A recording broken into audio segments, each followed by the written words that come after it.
Hola, buenos días. Gusto en saludarles, compañeros, participantes, estudiantes. Bienvenidos a este webinar del módulo 4.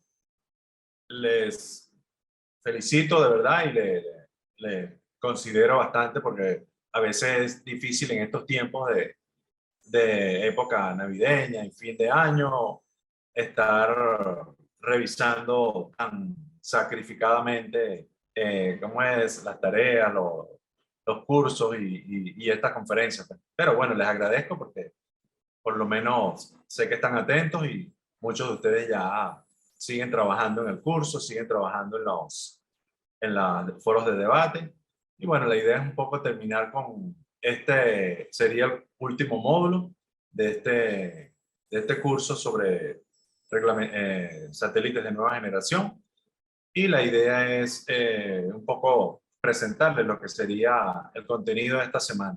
El contenido de esta semana trata básicamente de reglamentación satelital internacional.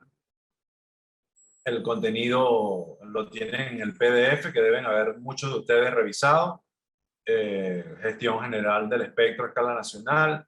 Se habla del marco normativo internacional, los procedimientos que requieren las administraciones para poner en órbita posiciones orbitales, ya sean bandas planificadas o no planificadas. Y la idea un poco es ver, también hay un capítulo, hay una unidad que es relativa a los reguladores y todos los que son los organismos regionales que de alguna manera definen o preparan resoluciones o recomendaciones a nivel reglamentario. Y también hay un segmento dedicado a lo que es la información de la UIT. ¿Ok? Entonces, en este curso, yo doy otro curso también con la UIT en el cual la parte mía es correspondiente a todo lo que es la parte técnica y hay colegas de UIT que se encargan de dar toda la parte que es relativa a, al procedimiento, pues a los procedimientos ante la UIT, ¿no? Porque es bastante extenso. Lo que pasa es que aquí hay que manejar el reglamento de radiocomunicaciones y el reglamento es bastante extenso. Entonces, por eso es que al final se requiere de bastante tiempo para procesar esta información. Yo aspiro que ustedes revisen lo que son el material de estudio, está el reglamento de radiocomunicaciones. Si bien no lo revisan todo, por lo menos revisen la parte de artículos, artículo 9, artículo 11, los apéndices y manténganlos guardados. Eso a los que son de regulador y les gusta investigar y les gusta procesar información, eso les va a servir de mucho. La información es poder y ustedes teniendo esa información, así no la usen al día a día, van a ver que es altamente valiosa.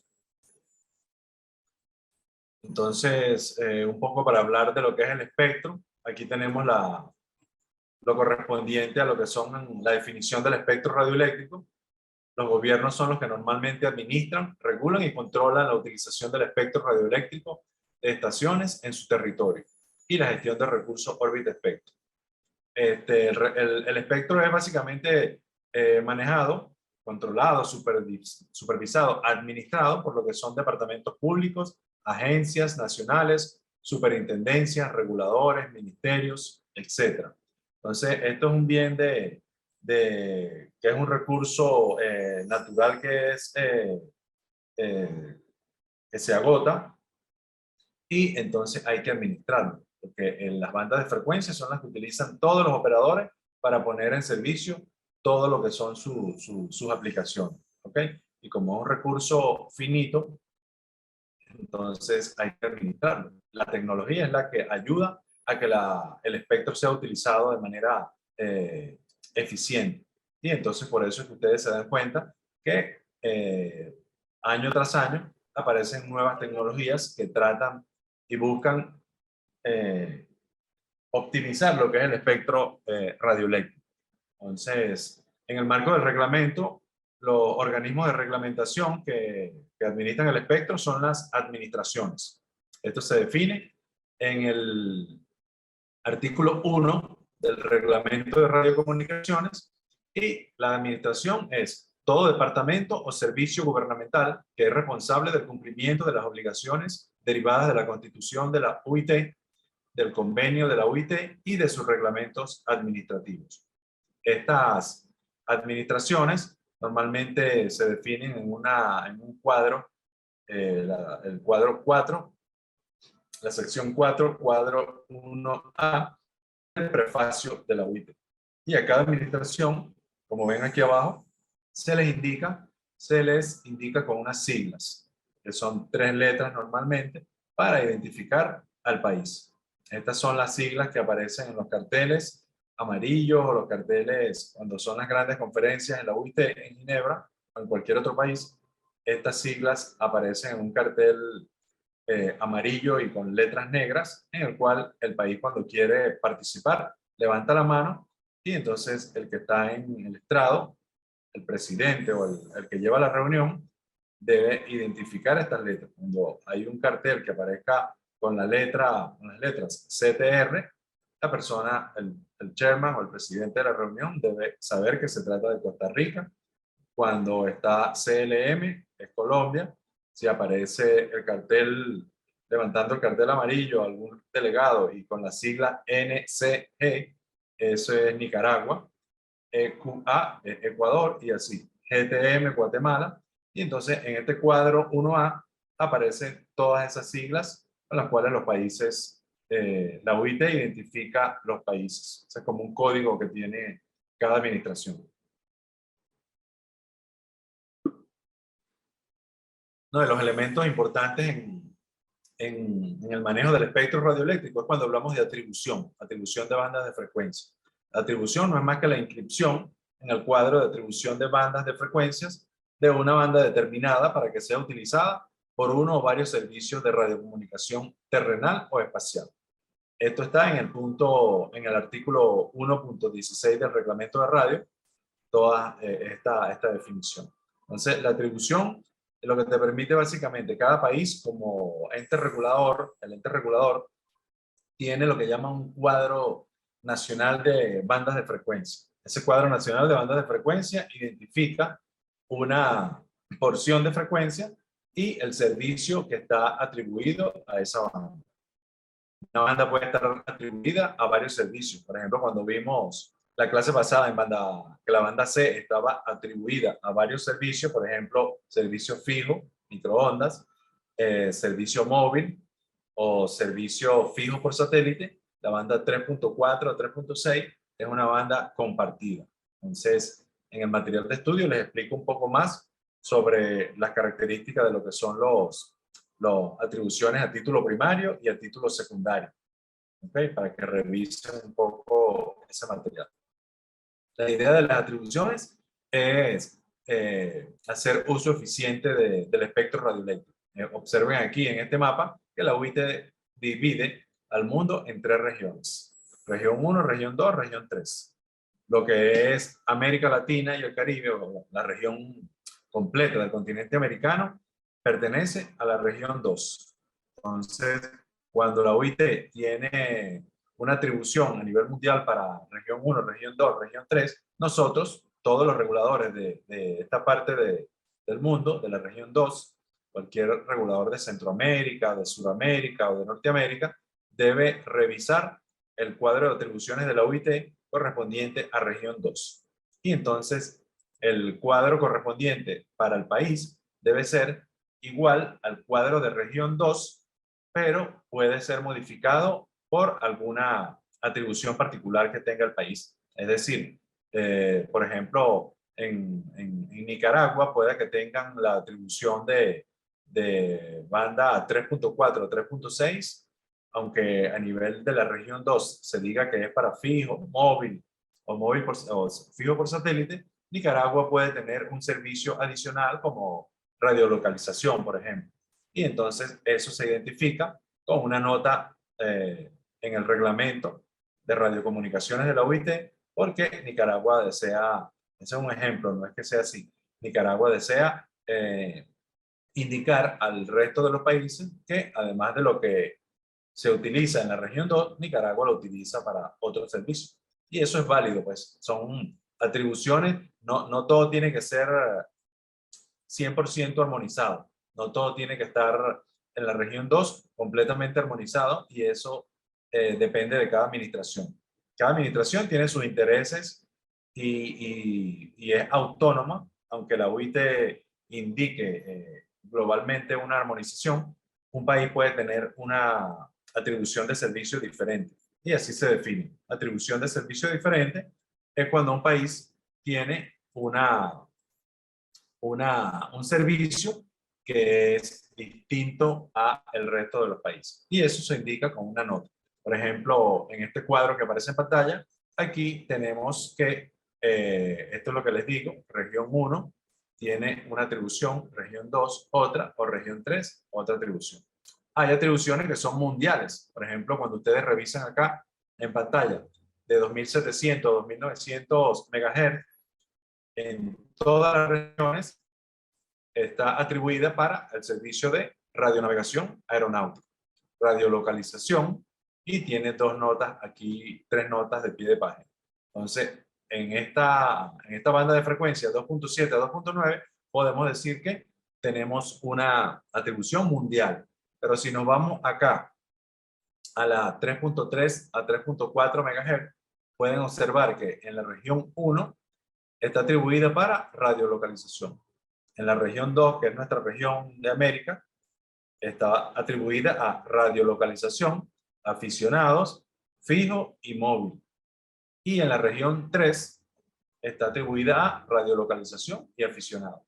Entonces, observen que en cada región la atribución es distinta. Por ejemplo, en región 3 no está atribuida la banda a servicio fijo y móvil. Y en la región 1 no está atribuida esa banda para fijo, móvil ni aficionado. ¿Ok? Entonces, esas son ejemplos de lo que se requiere una atribución. Y con eso se busca armonizar en la región 2. Cada región tiene sus preferencias y eso se define en lo que es una Conferencia Mundial de Radiocomunicación. Ahorita vamos a ver un poco de qué se trata, ¿no?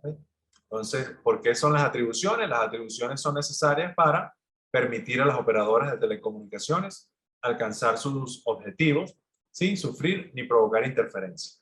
Cuando yo atribuyo una banda de frecuencia a estos servicios, no voy a permitir, o sea, si por darle un ejemplo, si llega algún interesado en decir, miren, yo quiero utilizar la banda 3.3 a 3.4 para servicio fijo por satélite, con el satélite tal y quiere instalar estaciones terrenas en esta porción.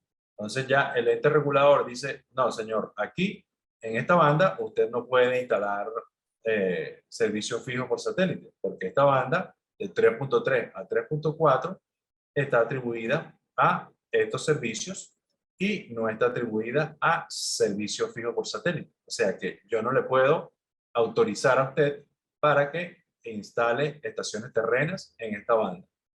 Más bien, el regulador debería indicar la banda para servicio fijo por satélite puede ser considerada desde el 3.4 en adelante, en este caso, ¿no? Aunque la gran mayoría de banda C arranque en 3.7, pero está atribuida a esta banda aquí a fijo por satélite. Entonces, ¿por qué? Así se evita interferencia con otro tipo de servicios. ¿Okay? Que no, eso si no está definido, no puede ser utilizado así. Y para eso es que se utilizan los cuadros de atribución. Cada país tiene cuadros de atribuciones particulares y adicionalmente tienen notas nacionales. Aquí no aparece, pero en el material de estudio les reflejo que cada cuadro nacional de cada país, el regulador lo diseña de tal manera de colocar solamente, en este caso todos nosotros en la región de América, borramos toda la parte de región 1, borramos toda la parte de región 3 que no nos interesa y copiamos en nuestros cuadros todo lo que es región 2 solamente. Y al lado, en una segunda columna, colocamos la atribución que utilizamos en el país. Prácticamente que es la misma, pero la diferencia es que cada país le coloca, en vez de estas notas del reglamento de radio, les coloca las notas nacionales, que llaman así. Por ejemplo, Venezuela las notas nacionales son B, desde la B1 hasta la B, no recuerdo, 150, por ejemplo. En Colombia, por ejemplo, sus notas nacionales serán CLM 1 a CLM 50. En Nicaragua será NSG nota 1 o la nomenclatura que consideren. Pero lo importante es que cada país de región 2 haga de la atribución de región 2, la utilice y adapte a su país con sus notas propias si hay alguna diferencia con respecto a lo que es la atribución región 2. Eso mismo hace cada regulador de la región 1 y cada regulador de la región 3. ¿Ok? Borran las columnas correspondientes, región 1. El regulador, por ejemplo, de China o perdón, región 1 es Europa y África. El regulador francés tomará como referencia esta primera columna, región 1, porque ellos pertenecen a región 1. Entonces, estas dos las borran. Y entonces aquí al lado de región 1 colocan una segunda columna que es atribución nacional, ponte para Francia, para Reino Unido, para Alemania, etc. Igualmente, región 3, un país de región 3 como Japón, China, Australia, borrarán todas las columnas de región 1 y 2 y se quedarán con región 3 y colocarán sus notas nacionales en una columna adicional. Pero en general, este cuadrito es muy importante para que los países sepan, el regulador de cada país sepa y maneje qué servicios se pueden atribuir en cada banda de frecuencias. ¿Ok? Entonces, eso es bastante importante. El cuadro de funciones es un instrumento muy relevante, muy de uso común por parte de los reguladores nacionales. Luego, les voy a hablar un poco aquí de lo que es la reglamentación internacional para la gestión del recurso órbita-espectro. Como les indicaba, los países, puede que algún país pueda estar interesado en implementar lo que es un satélite nacional, un satélite propio. Entonces, a la hora de eso, se requiere una gestión ante la UIT. La gestión ante la UIT se rige por este libro rojo que se llama Reglamento de Radiocomunicaciones, que a la fecha de hoy tiene más de 2.000 páginas en 4 tomos. Tomo 1, artículos. Tomo 2, apéndices. Tomo 3, resoluciones y recomendaciones. Y el tomo 4, recomendaciones incorporadas por referencia. Básicamente, lo que se usa más, diría yo, en mi experiencia, es el tomo 1 y el tomo 2, lo que usan más las administraciones para revisar lo que es la gestión del recurso órbita-espectro. Ya saben, si tienen alguna pregunta, me indican y yo con gusto les detallo, compañeros. La Conferencia Mundial de Radiocomunicaciones son eso que les estaba mencionando, esos grandes eventos que agrupan a las 193 países miembros de la OIT, los que deciden asistir. Y la presencia se da en número de delegados en alrededor de 2.000 delegados fácilmente. 2.000, 2.500 delegados. Son conferencias bastante grandes que se realizan cada 3 o 4 años y los participantes son todos los Estados miembros y miembros del sector privado. El objeto de esas grandes conferencias es modificar nada más y nada menos que el reglamento de radiocomunicaciones. Este reglamento de radiocomunicaciones es un tratado intergubernamental, es un documento técnico que establece los deberes y derechos de los países miembros de la OIT en relación con el uso del espectro radioeléctrico y de las órbitas de los satélites. Entonces, este reglamento es el que yo les digo que es importante manejar porque los países se reúnen y lo modifican cada 4 años en las grandes conferencias mundiales. Entonces, no sé si alguno habrá tenido oportunidad de participar como delegado, pero es una experiencia bastante interesante. Pues ahí se define lo que normalmente uno lee y aplica en los países. Ahí tenemos la oportunidad de participar como delegado y dar aportes, dar contribuciones que puedan ayudar a los países miembros a definir cualquier reglamentación en la que estén interesados. El tema del marco normativo internacional se da a nivel de varios elementos importantes que son la propagación de ondas de radio. Como saben, por leyes de la física, las ondas radioeléctricas no se detienen en las fronteras nacionales. Entonces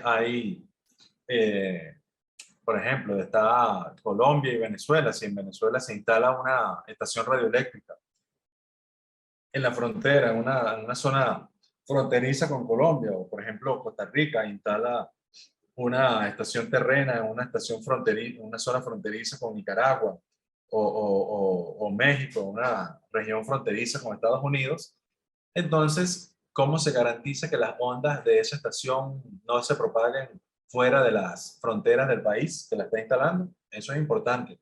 La idea es, las ondas, no existe un muro, o la onda de propagación no va a decir, bueno, yo estoy propagándome y voy a transmitir esta banda base hasta aquí, porque aquí está un muro, por ejemplo, entre los dos países, y entonces me voy a devolver. Eso no es así. Las ondas se propagan y no se detienen por las fronteras nacionales. Entonces, ¿qué se hace ahí? Los países deben garantizar que todo lo que instalen respete conozcan qué están instalando, conozcan la propagación, conozcan el tipo de banda de frecuencia, orienten bien las antenas y que no se generen, por ejemplo, productos de intermodulación o espurias que puedan afectar a otras bandas de frecuencia del país vecino.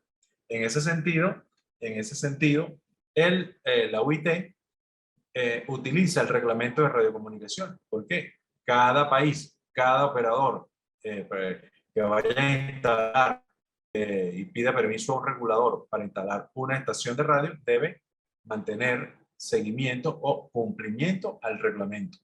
Y no necesariamente que tenga el reglamento en mano, sino que indirectamente ese operador tiene que ir al regulador nacional. Por ejemplo, si ustedes están en Nicaragua, tienen que ir a Telcor, y Telcor le debe tener en aplicación una ley de telecomunicaciones o reglamentos internos que se basan en lo que es el reglamento de radio. Y entonces ya con esa aplicación, si Telcor hace buen uso del reglamento de radio en sus legislaciones, todo permiso que le dé a los operadores, si va a instalar un operador en frontera con Costa Rica, por ejemplo, deben garantizar que ese operador no genere interferencia a el otro operador que pueda existir en el país vecino. ¿Ok? Entonces, un poco la importancia del reglamento radica en eso. Los países chequen el tema con sus reguladores y que el regulador otorgue licencias y permisos, o como lo llamen en sus países, a los operadores que se rijan por lo que es el reglamento de radio.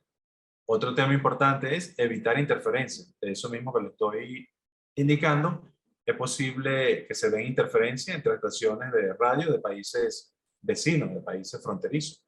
Entonces hay un alto riesgo en las radiocomunicaciones espaciales. ¿Por qué? Porque, por ejemplo, como lo veíamos en la clase anterior, en la banda C, que hay una banda que muchos países utilizan para IMT, la banda de 3.6 a 3.7. Pero otros países utilizan esa banda para servicio fijo por satélite.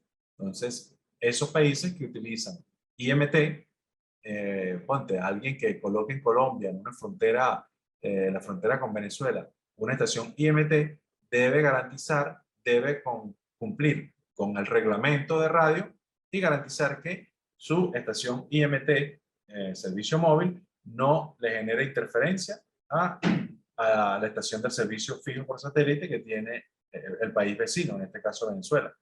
Entonces, ahí se debe establecer una coordinación que se hace bajo el artículo 9.21. ¿Ok?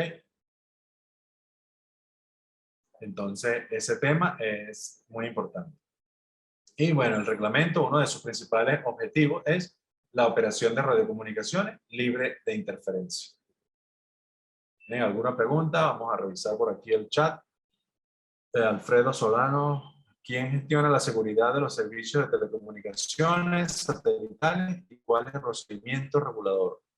La seguridad de los servicios de telecomunicaciones satelitales y de cualquier servicio debe ser eh, potestad del operador correspondiente.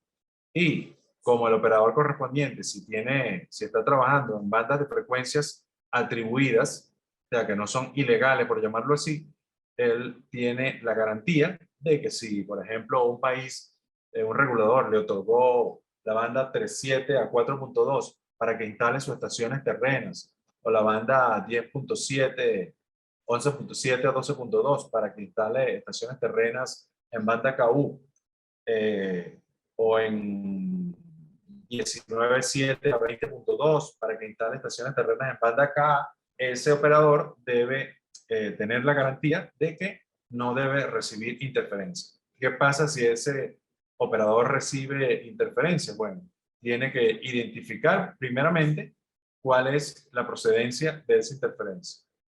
Una vez identificada, si es en el mismo país donde está instalada, él tiene que acudir a ese operador y contactarlo para que cese la interferencia. De no ser resuelto, él asiste a lo que es el regulador de telecomunicaciones, porque como él es un operador oficialmente habilitado por el regulador debe protegerlo. Y entonces el regulador debe identificar con la información que el operador que es interferido le suministre, debe identificar la fuente interferente. Y cuando identifique la fuente interferente, debe ver si es un ilegal. De ser un ilegal, tiene que inmediatamente ordenarle que cese las transmisiones, y si es un operador legalmente habilitado, debe revisar por qué está causando interferencia. Porque si fue legalmente habilitado, no debería causar ningún tipo de interferencia a otro operador habilitado. Por eso, el operador debe trabajar en bandas que el regulador nacional le otorgó, y que con ese otorgamiento garantiza que trabaje tranquilamente en esa banda mientras otro operador trabaja tranquilamente en su banda. Ya cuando se presenta interferencia, ya es un tema de algún problema que hay por, no sé, productos de intermodulación, o problemas de mal apuntamiento de antenas, o problemas de, de los incrementos de los límites de potencia fuera de lo permisado, y etcétera. Ok, entonces eso es más o menos el procedimiento. Entonces, un tema que les quería hablar aquí importante de lo que es la parte regulatoria, es la gestión del recurso órbita espectro. Ustedes se deben preguntar muchas veces qué pasa o cómo hace un país para poner en órbita un satélite, construir, lanzar, poner en servicio un satélite. Muchas veces se requieren de varios elementos, que esos son los que tienen aquí en la pantalla. Necesitamos, primeramente, un proyecto gubernamental que requiere, como está aquí indicado, fondo para el proyecto, requiere trabajos de contratar fabricantes, requiere contratar un cohete lanzador, que normalmente se contacta a través del fabricante, que tiene sus asociaciones con los lanzadores, y nada más y nada menos que yo puedo tener todo esto que está aquí en la pantalla, porque hay países que siendo, vamos a llamarlo, novatos o neófitos en el tema de manejo del recurso órbita espectro, decía algún país, podía haber pensado, ok, tengo el dinero, voy a contratar al fabricante, él me va a fabricar un satélite y lo va a lanzar en algún momento que se defina, y ¿en qué órbita voy a colocar el satélite? ¿No? Esa es una gran pregunta, lo que está aquí en rojo. ¿En qué órbita voy a colocar el satélite? Lanzo el satélite al espacio a 36.000 kilómetros, pero ¿a qué órbita? Yo puedo tener todo el dinero del fabricante y construyo el satélite, pero, ajá, ¿y dónde lo lanzo? Entonces, ese tema y esa gran pregunta de en qué órbita coloca el satélite, ustedes me la pueden responder, alguno. Aquí, ¿dónde acude el regulador para buscar la órbita en la cual va a ubicar el satélite que está fabricando? ¿Quién me puede decir?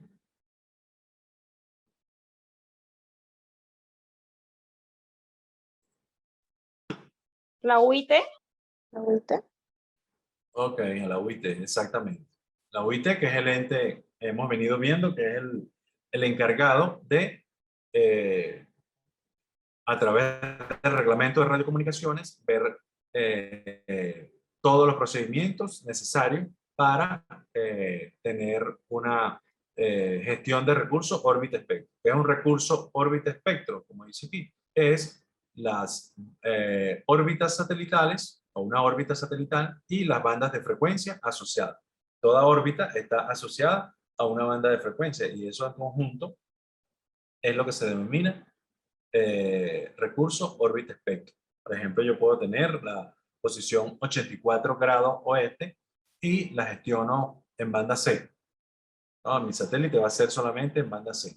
Puedo tener la posición 67 grados oeste y mi posición va a trabajar mi satélite en banda C y KU. Entonces, el recurso órbita espectro de esos satélites es eso, la banda, la órbita como tal y las bandas de frecuencia asociadas. Entonces, muy bien la, la respuesta, tenemos que acudir a la UIT. Y la UIT para nosotros poder priorizar o tramitar lo que es el recurso órbita espectro, hay dos enfoques. Uno es el enfoque más difícil, que es el enfoque de coordinación. Y el otro es el enfoque de planificación.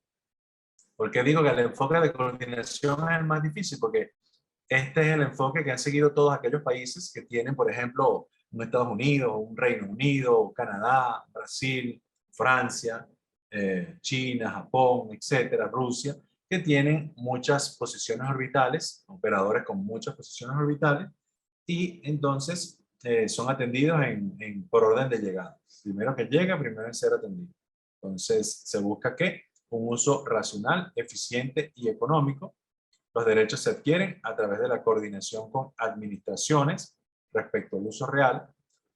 Eso es porque, por ejemplo, si alguien quiere, ahorita en estos momentos, hoy en 2021, es bastante cuesta arriba que país como Venezuela, Nicaragua, Costa Rica, Panamá, etcétera, cualquiera de nuestros países, El Salvador, Guatemala, cualquier país centroamericano o suramericano que no sea un Brasil o sí, Brasil básicamente, que es el que tiene más experiencia en Sudamérica, diría yo, por tener mayor cantidad de operadores y órbitas.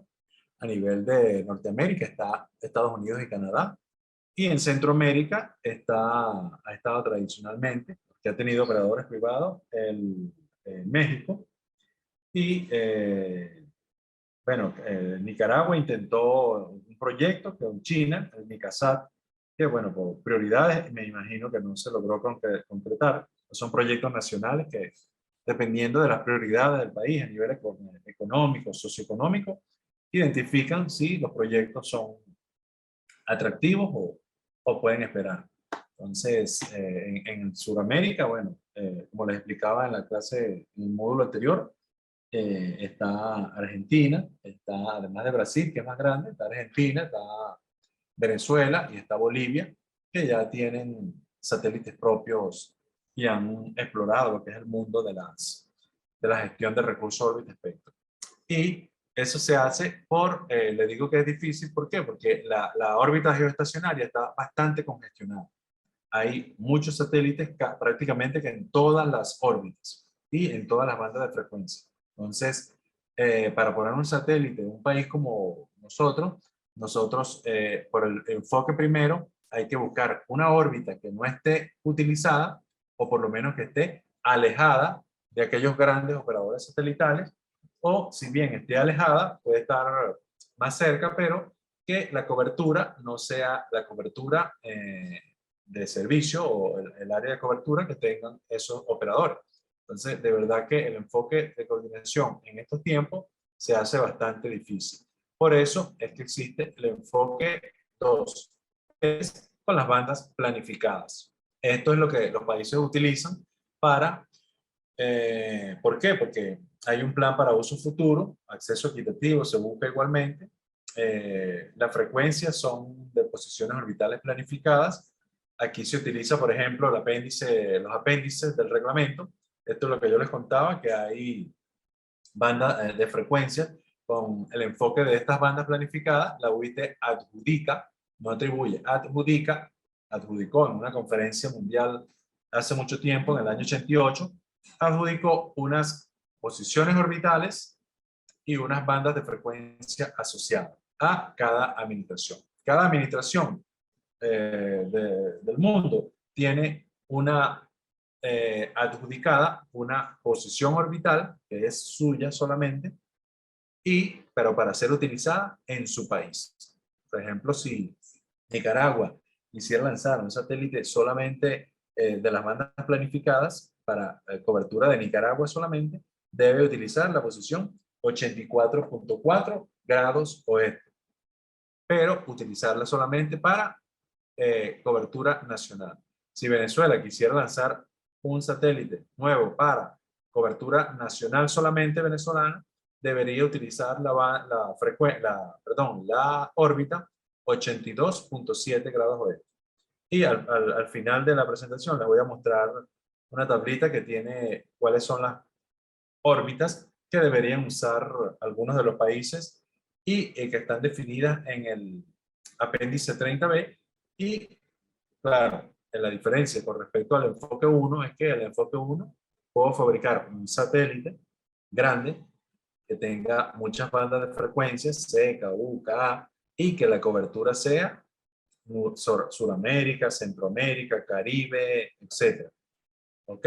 Esa es la ventaja del enfoque 1. Y la desventaja es que es muy difícil conseguir una órbita que sea atractiva y que no esté usada, o si la consigo, tengo que coordinar con muchos países, que eso es lo que se refiere. Los derechos se adquieren a través de la coordinación. Y yo, por ejemplo, les cuento del caso venezolano de la posición 78 grados oeste, que fue el satélite geoestacionario que lanzó Venezuela. La UIT identificó que para que Venezuela utilizara y pusiera en órbita ese satélite, debía coordinar con unas 15 o 16 administraciones a nivel internacional. Y una de las más difíciles de coordinar fue, por ejemplo, con Brasil y con Estados Unidos. ¿Por qué? Porque, por ejemplo, Venezuela quería lanzar el satélite a 78 grados y Estados Unidos tenía operadores, un operador en 77 grados y otro operador en 79 grados. Básicamente separación de 1 grado. Y las coberturas, cuando ellos nos mostraban en las reuniones de coordinación las coberturas de esos satélites, esas coberturas en banda C y banda KU solapaban prácticamente con parte de la cobertura de lo que el satélite de Benesat tenía ahí. Y entonces las coordinaciones ahí tienen que sentarse, una vez se reúnen en un país, el país de origen de, del operador norteamericano, por ejemplo, se reúnen, bueno, una primera reunión de coordinación, luego hay una segunda reunión que puede ser en Venezuela, luego hubo una tercera reunión con el otro operador en Estados Unidos, luego una cuarta reunión con ese operador en Venezuela, y así se dan 4 o 6 reuniones entre operadores cada 3 meses, 4 meses, etcétera, hasta que se vayan coordinando. Y la coordinación lo que identifica es qué parámetros operacionales, si usted va a utilizar la órbita 78 y yo la órbita 80, por ejemplo, cuáles son tus condiciones operacionales que debes utilizar y modificar tus coberturas para poder trabajar en la región en la que yo estoy operando.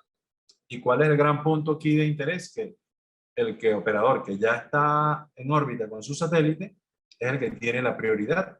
Si alguien está operando y llega un nuevo entrante que no tiene el satélite en órbita, sino que lo va a lanzar, ese es el que debe ser flexible y revisar todos sus parámetros para no interferir al que ya existe. ¿Ok? Ese es un tema muy importante. El nuevo entrante que quiere lanzar el satélite debe respetar a aquel vecino que ya tiene una cobertura, una posición orbital y tiempo prestando servicio. Entonces, eso es un tema, por eso digo que este enfoque es un poco cuesta arriba. Vamos a ver las preguntas de ustedes. Aquí de Sandra, en las posiciones este u oeste determinan el área de cobertura. No, las posiciones son simplemente posición este u oeste, no determina la cobertura. Un país que esté en nuestra región, nosotros como estamos en longitud eh, oeste, al oeste del meridiano de Greenwich, que es la referencia, todas las posiciones orbitales que estén a la izquierda o al oeste del meridiano de Greenwich se definen como órbitas oeste. Todas las órbitas de la región americana, Atlántico y, y todo lo que es la región 2, esas son posiciones orbitales de longitud oeste. Y las que estén a la derecha del meridiano Greenwich o al este, esas son, dígase, en Europa o en Asia, China, Japón, Australia, etcétera, Nueva Zelanda, esas son posiciones de longitud este. Pero esos satélites pueden tener cobertura, la define el operador, cobertura sobre un país, sobre una región, sobre varios países, etc. No tiene que ver la longitud, ¿ok? Entonces aquí tengo otra pregunta de J. Mesa. ¿Por dónde anda el presupuesto promedio para colocar en órbita un satélite geoestacionario? Sí, dependiendo del tamaño, si es un satélite mediano, un satélite de 30 transpondedores que utiliza banda C, banda KU, con su lanzador, y eso debe estar por el orden de 300 millones de dólares, puede ser más. El satélite es más grande y de tecnología nueva, puede ser de propulsión eléctrica, es más caro. Puede ser un satélite por ejemplo, los satélites que fueron con China, esos satélites, puede que normalmente la información que se hizo pública, eso estaba en el orden de 350 millones de dólares. Ponte que un satélite de los de Intelsat o de CES de nueva generación, que son de propulsión eléctrica, esos satélites son más caros, puede ser 600 millones de dólares. Pero un satélite de propulsión química normal para cobertura de varios países, una región, con un lanzador estándar, no de los grandes como Ariane o Delta, pueden ser considerados, sí, por el orden, diría yo, unos 350 millones de dólares. ¿Ok? Entonces, por ahí andan los presupuestos. Entonces, como les decía, de los dos procedimientos, hay los procedimientos no planificados. Los no planificados son los correspondientes a las bandas no planificadas. Estas bandas son las que yo les decía la vez pasada, que llamaba yo banda comercial. Las bandas comerciales son las que definen cuando uno habla de banda C estándar, banda KU estándar, y que son las bandas que utilizan todos los operadores satelitales. Entonces, en esa banda de frecuencia, esa es la que utiliza el enfoque 1 que les muestro aquí. Este enfoque 1 utiliza el enfoque de las bandas no planificadas, las bandas comerciales, y se rigen por lo que son el artículo 9 y el artículo 11 del reglamento. O sea, con este tomo de artículo, el tomo número 1, es que están todos los artículos. Y entonces el regulador es el que tiene que empezar un procedimiento ante la UIT para pedir una posición orbital, lo que les decía. Tengo el dinero, tengo un contrato con un lanzador y un fabricante, pero quiero gestionar mi órbita. Ese es un procedimiento que a nivel de la UIT dura 7 años.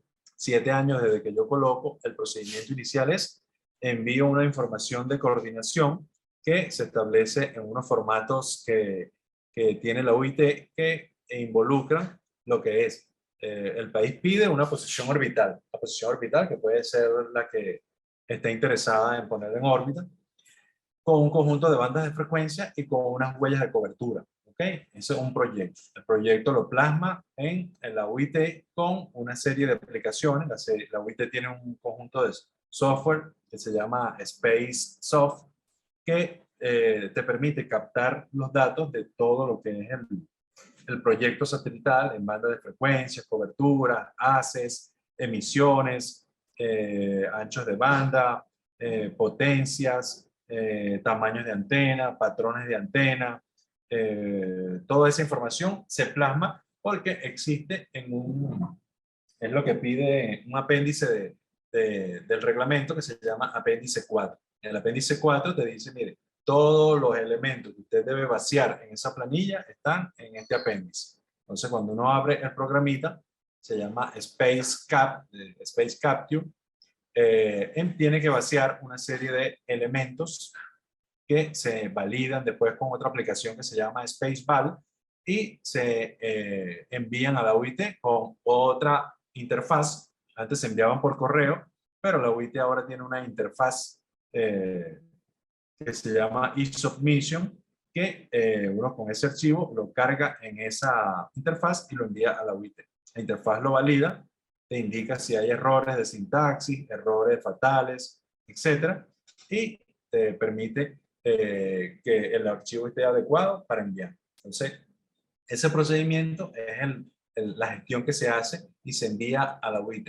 Entonces, la UIT, una vez que lo recibe, te identifica, ok, todo está bien, la información cargada, perfecta, vamos a ver el proyecto. Ponte que está una órbita, un país está pidiendo 84 grados oeste con tales y cuales bandas. Entonces, la UIT dice, oh, usted que quiere esta posición 84, tiene que coordinar con, por ejemplo, con Estados Unidos, con México, con Argentina, con Brasil, con Venezuela, con Bolivia, con Reino Unido, con China, te saca una lista de países con la cual usted se tiene que sentar a coordinar.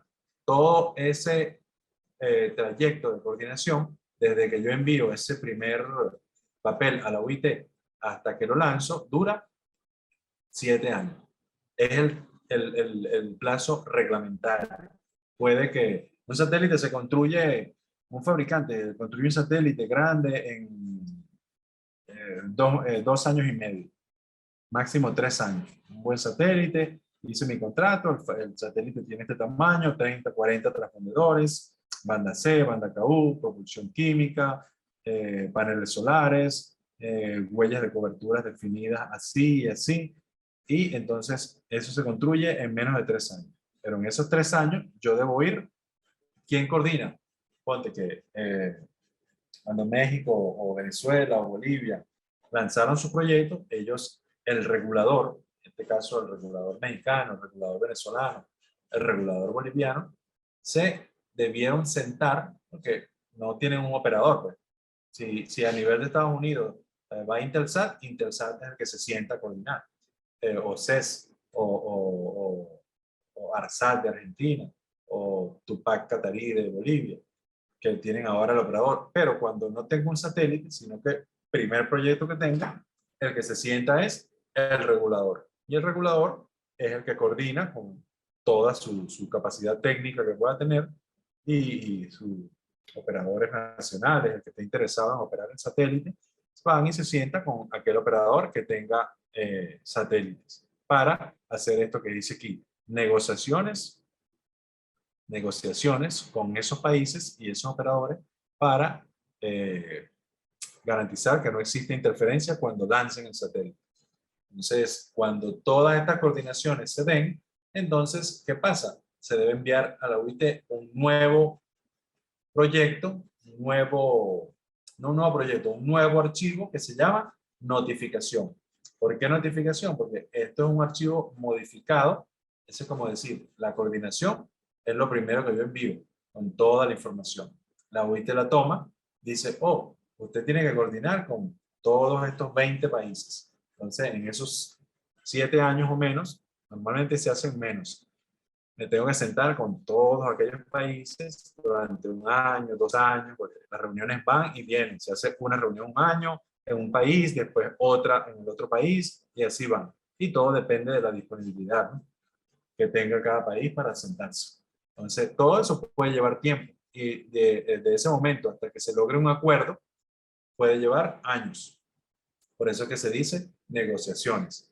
Luego que yo negocio, que lleve todo y vaya modificando mi satélite, mi proyecto, entonces con ese proyecto modificado, ya coordinado con todos estos países que la UIT identificó, entonces envío un nuevo proyecto que se llama, un nuevo archivo que se llama notificación, que es el que la UIT va a recibir a más tardar a 7 años. Esta notificación, a más tardar, debe enviarse a la OIT a los 7 años de haber enviado el primer proyecto. A ver si hay preguntas. El Alfredo Solano nos dice: el procedimiento incluye el plan de mantenimiento del satélite. No, el procedimiento no tiene que ver con el plan de mantenimiento. Ya eso es algo operacional. Ya eso se define cuando tengo el satélite en órbita operando. Ya eso es algo posterior. posterior. El procedimiento solo involucra parte reglamentaria, pues, frecuencias, potencias, coberturas, etc.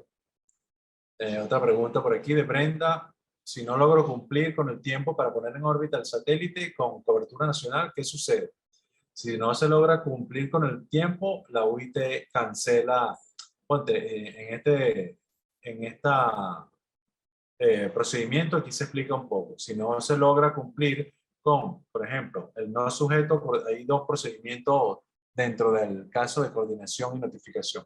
Los no sujetos a coordinación, que pueden ser aquellos satélites tipo no geoestacionarios de órbita baja, que se utilizan para exploración de la Tierra, ellos no requieren de coordinación. Entonces envía el tiempo cero, la solicitud que les dije, a los 4 meses, se publica una API, que es una publicación anticipada con información general. Luego la UIT revisa eso, publica una API B con los países que están interesados en tener un acercamiento para coordinar, y después en 7 años es que se debe entregar la notificación. Si aquí, en este punto, 7 años, yo no entrego la notificación o no se identifica que puse en órbita el satélite, la UIT lo que hace es cancelar esa publicación, la cancela. Dice: no, ya no es válida, a menos que la persona, el país, indique que hay una justificación totalmente convincente, y la OIT y presente todas las cartas a la oficina de radio, o lo eleve a una conferencia mundial o a la junta de reglamento, a menos que sea una justificación bastante convincente, no se puede y se cancela. ¿Okay? Igualmente, para los sujetos de coordinación, como le mencioné, el primer paso es la solicitud de coordinación, que es la CRC. La CRC es toda la información que el satélite órbita, frecuencias, antenas, polarizaciones, emisiones, haces, coberturas, etc. La OIT identifica a todos aquellos países con los cuales es necesario coordinar. Hay todo un proceso de coordinación que puede durar 3, 4, 5 años, no necesariamente los 7. Normalmente no se toman tantos años. Ese periodo, ese plazo, hay una resolución que se llama resolución 49, que se llama debida diligencia, que el regulador debe enviar a la UIT. ¿Eso qué contiene? Bueno, ahí debo definir quién es mi fabricante, quién es el lanzador, cuándo se ejecutó el contrato, cuándo es la ventana de lanzamiento, cuándo se va a lanzar el satélite, toda esa información relativa al satélite y al lanzador y al fabricante. Luego está la resolución 40, que es la fecha de puesta en servicio, Date of Bringing into Use, que es el famoso DBU, en el cual se indica cuál es la fecha de puesta en servicio del satélite. Y luego, a los 7 años, antes de eso, con esa notificación, la UIT publica en la parte 1S. La parte 1S es la información de notificación con conclusión favorable, en el cual el satélite ya tiene reconocimiento internacional. ¿Ok? Entonces, es importante seguir todos estos procedimientos para lograr que el satélite tenga reconocimiento internacional. Vamos a ver aquí que hay otra pregunta. Marco Montoya dice: no planificadas y comerciales, la UIT ¿en qué momento notifica a los países? No sé si entiendo bien. Las no planificadas y comerciales. No planificadas es la que yo llamo las comerciales. La UIT ¿en qué momento notifica a los países? La UIT normalmente no notifica a los países a menos que el país decida presentar un proyecto en el cual está interesado el regulador en poner en órbita. Comienza una interacción con el BR, Oficina de Radio, y el país, en el cual la OIT recibe y si tiene observaciones, se las pide al país que las aclare. Y lo importante es que el país empiece a trabajar a la brevedad posible con todos aquellos países que tienen satélites y que la OIT dijo que usted tiene necesidad de coordinar, porque usted está nuevo entrando aquí con un proyecto que existen ya, que tiene muchos años en órbita, con muchos clientes, muchas estaciones terrenas desplegadas a nivel de toda una región particular, y entonces el nuevo es el que debe velar por cuidar, proteger a los demás y protegerse a sí mismo, pues, y proteger a los clientes futuros que pueda tener. Okay, entonces este es el procedimiento aquí, grosso modo, colocado desde que se envía la solicitud hasta que se notifica y no debe pasar de 7 años. Y si se pasa de 7 años, sin justificación, la OIT cancela la publicación. Ok, entonces aquí les coloco cómo son esos formatos. Una vez que yo envío, la OIT genera unos formatos cuya portada es de esta característica. Por ejemplo, aquí este es el caso de una CRC. CRC significa Coordination Request o solicitud de coordinación. La OIT identifica aquí la red, este es el nombre de la red, se llama Tupac Katari 1, el primer satélite, la posición orbital, 87.2 grados oeste. Aquí está la administración, que es Bolivia, las siglas que yo les mencionaba hace rato, de que están identificadas en el prefacio.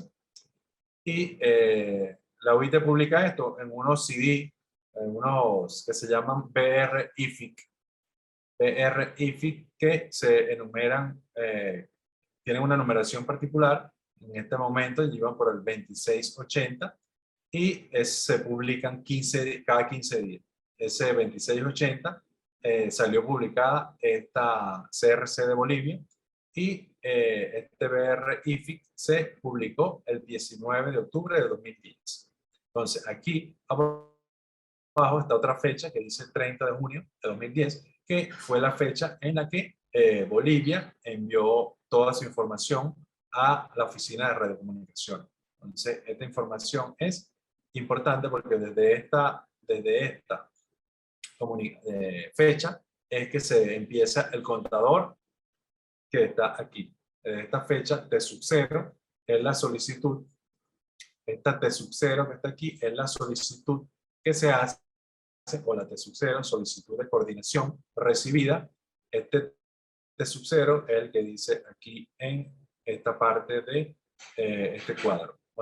Información recibida por la OIT el 30 de junio de 2010. Desde esta fecha, o sea, Bolivia tenía oportunidad para lanzar ese satélite el 30 de junio de 2017.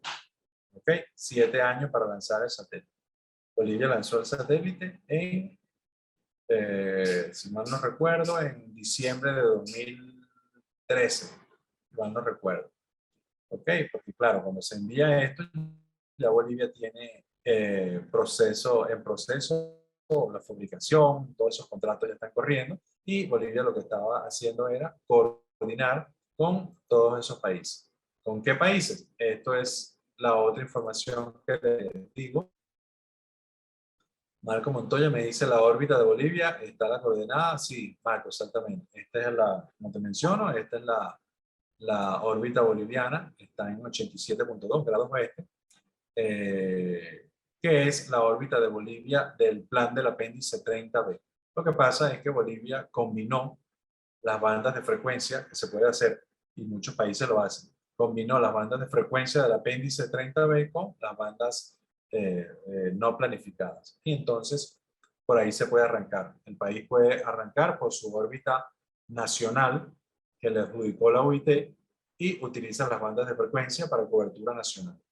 Y entonces incrementa la cobertura hacia Sudamérica o Caribe con otras bandas de frecuencia, tratando de hacer la coordinación con aquellos países que la OIT le indique. Por ejemplo, Bolivia, cuando envió su formato a la OIT. La OIT le dijo en el marco del 9.7, que es el artículo 9, el numeral que implica usted tiene que coordinar los países identificados para coordinar. Ah, bueno, señores de Bolivia, ustedes tienen que coordinar su red y sentarse con Argentina, con Australia, con Brasil, Canadá, China, Chipre, Dinamarca, Francia, Holanda, Grecia, el Reino Unido, Italia, Japón, Luxemburgo, Malasia, Noruega, Pakistán, Papúa Nueva Guinea, Rusia, Emiratos Árabes Unidos, Uruguay y con Estados Unidos. ¿Ok?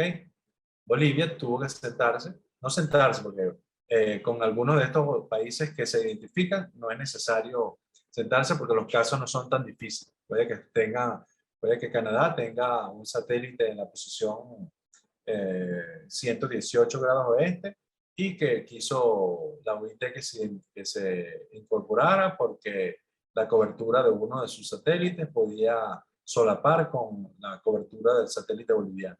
Pero muchas de esas coberturas, muchas de esas reuniones se hacen para las presenciales, digo yo, con sentarse en cada país a coordinar cuando son coordinaciones difíciles. Que de todos estos países que están aquí, pueda que con el 50% o más, la coordinación se resuelva por correspondencia, por correo, por intercambio de datos técnicos, etc. Pero con algunos de ellos probablemente si sea necesario sentarse a resolver la coordinación. Y una vez logrados los acuerdos, cada país envía a la OIT información de que he coordinado con tales o cuales países. Y así es el procedimiento. Todo eso durante 7 años. Bolivia normalmente se hace en menos tiempo. Si voy a construir el satélite en 3 años y lo voy a lanzar en 3 años, tengo que coordinar con todos estos países en 3 años. La OIT no indica, el máximo es 7. Yo puedo enviar a la OIT y lanzar el satélite en 3 años, 4 años, 5 años, pero no pasarme de 7. Entonces aquí, bueno, es sobre la notificación que les mencioné, que es necesario notificar. Una vez que yo coordino, tengo que notificar ante la OIT toda esa información que ahora está acordada entre varias partes, entre ambas partes, entre el interesado y aquellos países que la OIT identificó, y entonces eso se envía como una notificación. Y todo es necesario notificar toda asignación de frecuencia destinada a estaciones terrenas y espaciales que sean capaces de causar interferencia perjudicial, que sea utilizada para radiocomunicaciones internacionales, que esté sujeta a un plan mundial o regional, que esté sometida al procedimiento del artículo 9 de coordinación o para la cual se desea obtener reconocimiento internacional. Entonces, esta penúltima que está aquí sobre la coordinación del artículo 9 es la que yo les decía que coordino con los países, modifico mi red, potencias, coberturas, de ser el caso, tamaños de antenas, etcétera. Y una vez que logro esos acuerdos con los países interesados, voy a la OIT y envío la notificación. ¿Por qué? Porque en esta línea lo que me interesa es estas dos últimas palabras que son muy importantes. Obtener el reconocimiento internacional. Cuando mi red obtiene el reconocimiento internacional, ya yo estoy exento de cualquier culpa, cualquier llamado de atención, cualquier alerta. Estoy legal, como quien dice, estoy legalmente libre para poner en órbita mi satélite. ¿Ok? Este es un paso que una vez que yo cubro todos esos años de coordinación y de reuniones, de negociación, es un tema muy importante. Y bueno, aquí lo que se indica es que dentro de la notificación estoy trabajando con el artículo 11. Artículo 11 y los numerales involucrados. Además de los procedimientos no planificados, que era el más difícil, están los procedimientos planificados, que son los que aparecen en los apéndices 30, 30A y 30B. El apéndice 30 es radiodifusión por satélite. 30A trata sobre los enlaces de conexión de radiodifusión por satélite. Y el 30B sobre el servicio fijo por satélite. Este 30B es el que utiliza la mayoría de los países que quieren lanzar un satélite geoestacionario para cobertura nacional. Entonces, ¿por qué se usa el apéndice 30B? Porque los países, si bien, como les dije, hay dificultad para colocar en órbitas de esas geoestacionarias ya utilizadas por otros satélites, está muy congestionado el arco orbital. Entonces, la OIT busca garantizar acceso equitativo y hay una reserva de capacidad para los países, ¿no? Entonces, son asignaciones, adjudicaciones, perdón, que están protegidas de interferencia y porque son una órbita con cobertura nacional. Y en unas bandas de frecuencia, que son las bandas de frecuencia que yo les decía que son no comerciales, entre comillas, que son que si yo utilizo esas bandas de frecuencia y esta posición orbital, entonces no debería tener interferencia de otros países, de otros operadores. Esto es lo que indica el apéndice 30B, que son elementos del plan de adjudicaciones, son una posición nacional orbital, bandas de frecuencia que son de ancho de banda de 800 MHz, que son para uplink y downlink, o sea, banda C y banda KU. En banda C tenemos de 4.5, 4.8 y en banda KU tenemos de 6725 a 7025. Entonces, perdón, esa es en banda C. En banda KU tenemos 11.2, 11.45, 10.7, 10.95 y 12.75 a 13.25. Estas son las coberturas en banda C y KU. De usar esa banda de frecuencia y esta posición orbital para cobertura sobre el país solamente, no debería tener inconveniente. Pero, ¿qué pasa ahí? Que si yo voy a fabricar un satélite, vamos a ponerle este ejemplo, un satélite para cobertura sobre El Salvador, que es un país pequeño, y Salvador decide, bueno, voy a usar mi posición orbital nacional con estas bandas de frecuencias, y entonces va a fabricar un satélite para cobertura sobre El Salvador con 20 transponders, vale 300 millones de dólares. Entonces, de repente El Salvador, el país como tal, el presidente decide, no, eso es mucho dinero. Es preferible lanzar un satélite grande que cubra Salvador, Costa Rica, México, Nicaragua, Panamá, Colombia, etcétera, y que vale los mismos 300 millones de dólares, pero va a tener cobertura regional. Pero entonces, ese es un proyecto que puede emprender El Salvador u otro país. Pero depende ya de las políticas públicas, políticas nacionales, las prioridades. Y bueno, si decide eso, debe seguir los procedimientos del apéndice 30B. Y en este caso, cuando uso el apéndice 30B del plan de adjudicaciones, las coberturas son de el plan, no sé si se lo puse aquí, no, para ver, debo seguir el artículo 6 y el artículo 8 y el plan debe cumplirse desde que envío el primer papel hasta que pongo en órbita son 8 años. A diferencia de las bandas no planificadas, que son 7 años, para los planificados del apéndice 30B son 8 años. Es un poco más de tiempo, un año más. Vamos a ver aquí otras preguntas en el chat. Qué bien que han estado hoy preguntando varias cosas. Jorge dice, buenos días, la grabación de esta y las anteriores sesiones de los 4 estará disponible para verlo on demand. Sí, Jorge, todas estas grabaciones y todas estas de los webinars, todos están cuando entras al campus virtual y donde está el material de estudio, donde está el foro interactivo y donde están los exámenes, ahí aparece el archivo, el video.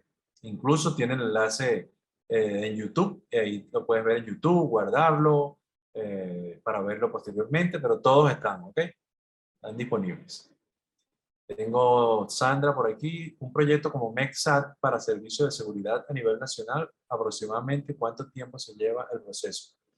Todos los procesos, Sandra, todos los proyectos si son de órbita geoestacionaria, dependiendo de la órbita que vaya a utilizar, si es geoestacionaria, debe cumplir con los plazos eh, que tiene máximo 7 años. El país puede llevarse 3, 4 años, lo que tarde en fabricarse satélites. Si el satélite es grande, puede durar 3 años fabricándose. Si es mediano, puede durar 2 años y medio. Si es un proyecto de seguridad, bueno, hay que hacer coordinaciones dependiendo del tipo de banda que utilice. Si es para proyecto nacional solamente, puede ser más sencillo, no necesita tantas coordinaciones, porque cobertura nacional. Eh, el tiempo no depende del tipo de proyecto y si tiene y la magnitud que tenga. Puede que dure proyecto, lo que dure, puedes poner de referencia lo que dure la fabricación, es importante. El satélite lo construye un fabricante en 2 años, bueno, seguro que dura 2 años más lo que dure la coordinación. Si la coordinación es necesaria, dura 2 años y hasta 1 año más. Si se presenta algún problema, bueno, ahí van dilatándose un poco las cosas, pero promedio te guía por, siempre son más de 2 años o 3 años lo que dure la fabricación del satélite. Si es un satélite pequeño que dura una fabricación de año y medio, órbita baja o para exploración de la Tierra, puede durar año y medio o menos de 2 años. ¿Ok? Pero estos proyectos del MECSAT normalmente han durado más de 3 años, ¿ok? Porque se requiere coordinación, ubicación de coordinación ante la UIT y con otros países. Estas son las bandas que les mencionaba del apéndice 30B, las no comerciales, que utilizando un país estas bandas y la posición orbital nacional, no hay necesidad de grandes coordinaciones, ¿no? Y esto es lo que le mencionaba, ponte que Nicaragua ya utilizó en su proyecto NICASAT 1 la posición 84.4 oeste, si bien el proyecto incluía o incluye cobertura fuera de Nicaragua y más allá, Centroamérica, Caribe, Suramérica, etcétera, ellos arrancaron con esta posición orbital, con las frecuencias no de estas que les acabo de mencionar, del apéndice 30B, no comerciales, e incrementaron con bandas comerciales y cobertura fuera de Nicaragua. Si Guatemala quisiera emprender un proyecto, el regulador, la CIT de Guatemala, debería trabajar en la 135.7 oeste. El Salvador, si quisiera colocar un satélite, la CIGET de El Salvador debería trabajar con 130,5 grados oeste.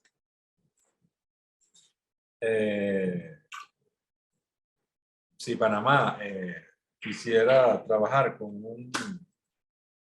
eh,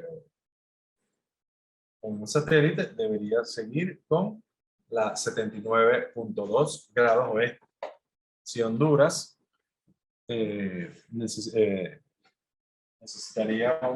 quisiera trabajar con un satélite, debería trabajar con la 76.2.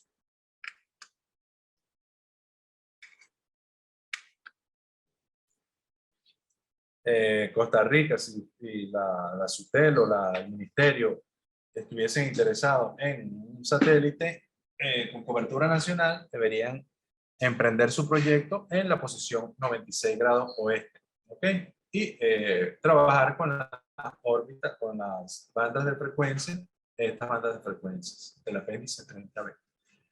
Si quieren incrementar la cobertura, pueden hacerlo en esta posición orbital, pero ahí se requiere coordinación. Entonces el satélite sería un satélite compuesto por 2 redes. Porque si yo tengo un satélite que voy a lanzar en 96, debo enviar a la UIT bajo el apéndice 30B todo lo que tenga que ver con las bandas del apéndice. Pero si le coloco otras bandas de frecuencia que son no comerciales o son las estándar que utilizan los grandes satélites, el país debe enviar otro filing que se llame, por ejemplo, vamos a llamar Costa Rica arranca en la 96 grados oeste con una red que se llama, bajo el apéndice 30B, se llama eh, Costa Rica, Costa Rica SAT, vamos a decirlo así, Costa Rica SAT, o vamos a llamarlo más sencillo, TICOSAT, el TICOSAT 1 en 96 grados oeste. Entonces, TICOSAT 1 30B, porque se guía por las frecuencias del apéndice 30B en cobertura nacional. Y luego, si quiere meterle bandas no comerciales, que son las que vimos en la clase pasada, banda C, banda KU, Costa Rica debe enviar otra red a la UIT que se llame TICOSAT 1, y entonces que esa red TICOSAT 1 la UIT la procesa bajo el artículo 9 y 11, y el TICOSAT 130B lo procesa la UIT bajo el procedimiento de el apéndice 30B. Son así, hacen muchos países. Ok, pero bueno, esto es un tema bastante agradable, bastante extenso. Normalmente, cuando vean por ahí, si quieren más detalles de esto, cuando vean los talleres regionales de la UIT que hacen los seminarios regionales cada 2 años, o los seminarios mundiales, que ahorita son en línea por el tema pandemia, incorpórense y regístrense en esos talleres, porque ahí les dan detalles de esto que yo les doy de manera general. Ahí en esos talleres los especialistas de las áreas espaciales y terrenales se las indican bastante completo, con todas las herramientas, los procedimientos, artículos, resoluciones, las interfaces que se utilizan, el tema de los software que hacen ejercicios, talleres. Es bastante, la única manera de aprender eso bastante en detalle es involucrándose y hacerlo. Los países que deciden, ponte lo que fue, lo que es Nicaragua, de este grupo de países, por ejemplo, Nicaragua y Venezuela, son los que tienen experiencia porque tuvieron que hacerlo, pues. Practicaron, enviaron información errónea, tuvieron que arreglarla, se equivocaron y todo eso, pero ya algunos delegados de esos países, no todos, porque esos son algunos delegados que se responsables, manejan el tema. Todos estos países que no han lanzado ni han arrancado, claro, en esta tabla me faltó México, Argentina, etcétera, ¿no? Brasil, que sí también tienen satélites y conocen los procedimientos. Pero la única manera de que estos países que no han hecho lo hagan es ese ejemplo hipotético que les estoy dando de que los países quieran emprender con satélite propio. Y de esa manera es la única manera de saber cómo trabajar y cómo gestionar ese recurso. Entonces, bueno, hasta aquí les tengo esta información. Lean el material de estudio, está bastante más completo que esto, si quieren detalles. Y bueno, los invito a que, en tanto puedan, trabajen con los foros de debate. Yo sé que estos días, a menos que tengan un holgado de tiempo, les va a ser un poco difícil, pero intenten. Igual en enero tenemos una semana de recuperación que tendrán chance para responder lo que no han trabajado. ¿Ok? ¿Cierto, Ariel? Así es, ingeniero, muchísimas gracias. Bueno, yo Exacto. creo que sí, han habido bastantes preguntas, ha estado excelente la participación. No sé si alguien más tendrá alguna otra y última consulta. Sí, vamos a revisar aquí el chat. Veo que las coordenadas no difieren más de 15 grados con respecto a la longitud de los países. Sin embargo, en Guatemala la diferencia es de 45 grados. Sí, es un tema de... normalmente se trata que el ideal, pues, para la posición orbital y que la orientación de las antenas sea la más adecuada y se aproveche mejor la señal, es que la posición orbital nacional esté muy cerca de lo que es la longitud, del país. Pues. Pero normalmente no necesariamente, porque tú puedes tener un satélite que esté en 113 grados oeste, que te cubra excelentemente bien El Salvador o Honduras, Costa Rica. Eso a la larga, por condiciones técnicas, ya eh, no tiene, no tiene, no es una referencia, pues, pero puede darse el caso que coincidan. ¿Ok? Vamos a ver qué más hay aquí. Andrea, ¿me pueden confirmar exactamente hasta cuándo está activa la plataforma para terminar todas las actividades? Ariel te puede responder. Andrea, muchas gracias por tu consulta. Oficialmente el curso termina el 3 de enero, ¿verdad? A eso le vas a sumar una semana más de recuperación, que es lo que damos siempre por las personas que pues por X o Y razón se atrasan un poco. Entonces, pues diría que más o menos para el 10 de enero 2022 ya estamos fuera de línea totalmente con el curso. Perfecto. Sí, entonces tienen tiempo para la primera semana de enero para trabajar en responder lo del foro, los exámenes y cualquier consulta que tengan durante ese periodo. Estoy a la orden por correo Sí. o les respondo tranquilamente. También les comunico que el examen ya está publicado, simplemente tiene una restricción de fecha para el día de mañana. ¿Por qué esto? Pues porque así permitimos que ustedes absorban más información desde la webinar para que no vayan a contestar un examen solo con el material de estudio, pues y logren obtener más información desde la perspectiva del tutor, atendiendo a la webinar y haciendo sus consultas de cualquier énfasis, ¿ya? Pero ya el examen está listo para aperturarse a las 0 horas del día de mañana, así es que también se los dejo ahí de comunicación. Perfecto. Entonces, por cuestiones de tiempo, yo sé que muchos a veces se les complica y la primera semana de enero también arrancan a trabajar. Pero bueno, hay tiempo, pues, y creo que les va a dar chance. Los felicito por todo su interés hasta ahora en el curso y me agrada eso, tener estudiantes participativos. Sí, ahí por ahí también pregunta Marco, no, Wilder, perdón, que el examen se apertura mañana y cuándo caduca, al final del curso, Wilder, igual terminamos el 10 de enero ya, final, entonces hasta ese último día tenés para contestar el último examen. Bueno, si no hay más consultas, les agradezco su participación en estas vacaciones, les deseo un feliz año nuevo, ¿verdad? Todos que la pasen en familia, con salud, que es lo más importante, y pues a usted, ingeniero, muchísimas gracias, como siempre, ¿verdad? Nos vemos en la próxima, si Dios quiere, y pues solo recordarle, ingeniero, su reporte, ¿verdad? Final sobre el curso, que lo puede ir trabajando después de la semana del 3 de enero, ya una vez que terminemos recuperación, pues ya puede ir trabajando en eso, que es que ya la mayoría está al día, pues para que usted utilice la estadística que genere el campo para su informe Ok, final. Nada más. Bueno, les perfecto. agradecemos a todos por su participación. Felices fiestas, feliz fin de año y nos vemos en la próxima.